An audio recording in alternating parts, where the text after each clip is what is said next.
Hi అండి, నమస్తే. Welcome back to my channel. ఇవాళ వీడియోలో టేస్టీ అండ్ సింపుల్ దొండకాయ ఫ్రైని ఎలా చేయాలో చూపిస్తాను.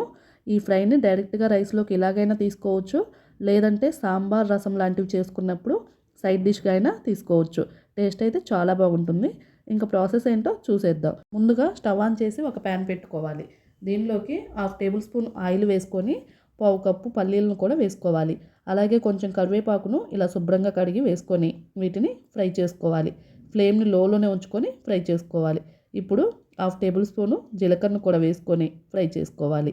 ఇవన్నీ ఇలా ఫ్రై అయిన తర్వాత 2 టేబుల్ స్పూన్స్ ఎండు కొబ్బరి పొడిని కూడా వేసుకొని 1 మినిట్ పాటు ఫ్రై చేసుకోవాలి. ఎండు కొబ్బరిని మరీ ఎక్కువగా ఫ్రై చేయాల్సిన పని లేదు. ఆ ప్యాన్ హీట్కే అది ఫ్రై అవుతుంది. ఇలా 1 మినిట్ పాటు ఫ్రై చేసిన తర్వాత 10 గార్లిక్ రెబ్బలను కూడా వేసుకొని స్టవ్ ఆపేసి వీటిని కంప్లీట్గా చల్లారనిచ్చి ఇలా ఒక మిక్సీ జార్లోకి తీసుకోవాలి. ఇందులోకి ఇప్పుడు 1 టీ స్పూన్ రెడ్ చిల్లీ పౌడర్ను వేసుకోవాలి. ఒకవేళ మీకు స్పైస్ ఎక్కువ కావాలి అనుకుంటే 1/2 టీ స్పూను యాడ్ చేసుకోవచ్చు. ఇలా రుచికి సరిపడా సాల్ట్ను కూడా వేసుకొని మూత పెట్టేసి ఇలా చూపించిన విధంగా కోర్సుగా గ్రైండ్ చేసుకొని పక్కన పెట్టుకోవాలి.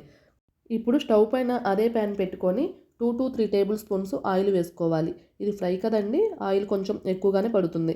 ఇలా 1 టేబుల్ స్పూను పోపు దినుసులను కూడా వేసుకోవాలి. అలాగే కొంచెం కరివేపాకును కూడా వేసుకొని ఫ్రై చేసుకోవాలి. ఒకవేళ మీకు పోపు దినుసులు ఇష్టం లేదనుకుంటే వాటిని స్కిప్ చేయవచ్చు. ఇలా 1/2 కేజీ దొండకాయను తీసుకొని శుభ్రంగా కడిగి ఇలా నిలువుగా 4 చీలికలుగా కట్ చేసుకొని తీసుకోవాలి. ఒకవేళ మీకు నిలువుగా ముక్కలు కట్ చేసుకోవడం ఇష్టం లేదనుకుంటే రౌండ్ ముక్కలుగా అయినా లేదంటే చిన్న ముక్కలుగా కట్ చేసైనా తీసుకోవచ్చు. ఇలా లో ఫ్లేమ్లోనే పెట్టుకొని ముక్కలను మగ్గించుకోవాలి. మధ్య మధ్యలో మూత తీసి కలుపుకుంటూ ఉండాలి. ఇలా మరలా మూత పెట్టుకొని 10 to 15 మినిట్స్ పాటు ముక్కలను మగ్గించుకోవాలి. ఇప్పుడు చూడండి, 15 మినిట్స్ తర్వాత మూత తీసి చూసినట్లయితే ముక్క బాగా సాఫ్ట్గా అయింది, బాగా ఫ్రై అయింది. ఇప్పుడు ఇందులోకి 1/2 టీ స్పూన్ పసుపును అలాగే మనం ముందుగా మిక్సీ పట్టుకున్న పల్లీ కారపొడిని ఇందులోకి వేసుకోవాలి.